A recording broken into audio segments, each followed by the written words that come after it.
TV నేను మీ Supriya. Be alert. ఈ తప్పుల వల్లే మీ ఖాతాలు ఖాళీ అవుతున్నాయి. అవే సైబర్ నేరాలు. ఈ మధ్య కాలంలో సైబర్ నేరగాళ్ళు పెరిగిపోతున్నారు. తెలిసి తెలియక చాలామంది తమ డబ్బులను పోగొట్టుకుంటున్నారు.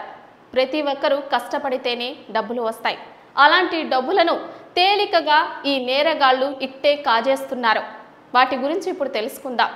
ఇలా మోసపోయే వాళ్ళలో చదువు రాని వాళ్లే కాదండి, ఎక్కువగా చదువుకున్న వాళ్ళు, ఇంజనీర్లు, అన్నీ తెలిసిన వాళ్లే ఎక్కువగా ఈ గోతుల్లో పడిపోతున్నారు. తమకి తెలిసే వాళ్ళ చేత మోసపోతున్నారు. ఆంధ్రప్రదేశ్ నెల్లూరు జిల్లాలో ఇటీవల కాలంలో ఎంతో మంది సైబర్ నేరగాళ్ల చేతిలో మోసపోయి లక్షల రూపాయలు పోగొట్టుకొని పోలీసులను ఆశ్రయిస్తున్నారు. అయితే సైబర్ మోసాలపై కంప్లైంట్స్ వందల్లో ఉన్న రికవరీలు మాత్రం 2 అంకెలకు మించడం లేదు. అయితే సైబర్ నేరగాళ్ల చేతిలో మోసపోయి బాధపడడం కంటే అలాంటి మోసాలను ముందుగానే గుర్తించి అలాంటి మోసాల బారిన పడకుండా ఉండాలని పోలీసులు పదే చెబుతున్నారు. కానీ ముందుగా కొన్ని జాగ్రత్తలు తీసుకుంటే మోసాలను అరికట్టవచ్చు అనేది పోలీసుల మాట.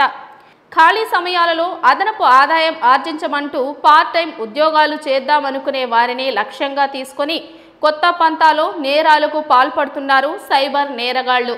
అలాగే crypto currency scam, remote access fraud అంటూ సరికొత్త ఎత్తుగడతో ప్రజలను దోచేస్తున్న సైబర్ నేరగాళ్లు తక్కువ సమయంలో సులువుగా ఎక్కువ డబ్బులు సంపాదించాలనే ఆశను సైబర్ నేరగాళ్లు అస్త్రంగా ఎంచుకుంటున్నారు.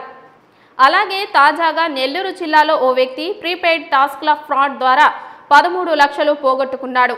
మరో వ్యక్తి నకిలీ వెబ్సైట్లో ఇన్వెస్ట్మెంట్ ఫ్రాడ్ ద్వారా 10 లక్షలు పోగొట్టుకున్నాడు. చివరికి అందరూ నిత్యం చేసే యూట్యూబ్లో వీడియోలకు లైక్స్, రివ్యూల ద్వారా అధిక నగదు సంపాదించవచ్చని మరో వ్యక్తి 9.5 లక్షలు పోగొట్టుకున్నాడు.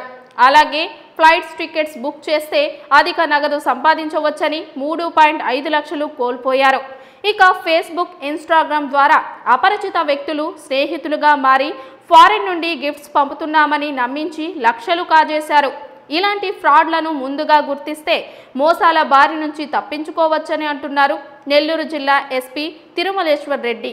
ఎవరూ కూడా తప్పుడు మెయిల్స్ని క్రియేట్ చేయకూడదని, వ్యక్తిగత సమాచారం జాగ్రత్తగా ఉంచుకోవాలని, బ్యాంక్ అకౌంట్ నెంబర్లు, ఆధార్ కార్డ్, ఫోన్ నెంబర్లు లేదా గుర్తింపు పత్రాల కాపీలు వంటి సున్నితమైన వ్యక్తిగత వివరాలను ఇతరులతో పంచుకోవద్దని అంటున్నారు.